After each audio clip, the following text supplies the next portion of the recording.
Hello အခုနှုတ်ဆက်လိုက်တဲ့ Hello Hi နောက်ထပ် Good morning ဒါတွေအပြင်ဘယ်လိုနှုတ်ဆက်နေရင်လည်းနှုတ်ဆက်လို့ရသေးလဲ How are you How are you today ဒီလိုနှုတ်ဆက်တာကကြတော့ situation အခြေအနေတော်တော်များများမှာနှုတ်ဆက်လို့ရတယ် Now how do you do How do you do ကကြတော့ formal conversation တွေမှာသုံးတာများတယ် How is it going How is it going သူကတော့ friendly တုံးဆန်တယ် casual တုံးဆန်တယ်နောက်ထပ် it's been a while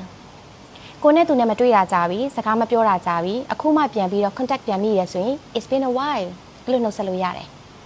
now အရင်ရင်းနှီးတဲ့လူချင်းချင်းနှုတ်ဆက်တယ်ဆိုရင် what's up what's new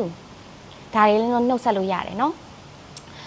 နောက်ထပ် semi formal conversation တွေဒါမှမဟုတ်ရင် casual conversation မှာအထိပါသုံးလို့ရတာဆိုရင်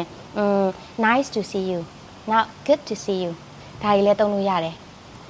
တခြားနှုတ်ဆက်နည်းလေးတွေကိုလည်း comment မှာချနာပေးခဲ့လို့ရပါတယ်နောက်ဗီဒီယိုကြရင်လူတစ်ယောက်ကကိုယ့်ကိုဘယ်လိုနှုတ်ဆက်တဲ့အခါကိုကဘယ်လိုပြန်ပြီး response လုပ်တဲ့လဲဆိုတာကိုဆက်ပြီးတော့လေ့လာကြမယ်နော် See you next time